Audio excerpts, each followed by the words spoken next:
मियां चन्नू में चक number 102-15L पक्की भेनी के रिहायशी वसीम अकरम को शदीद तशद्दुद का निशाना बनाया।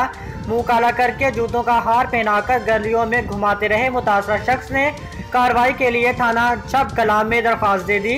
पुलिस थाना छब कलाम ने बताया, इब्तदाई मालूमात के मुताबिक लड़की के साथ नाजायज ताल्लुकात के शुबे पर मुल्जिमान ने यह हरकत की है।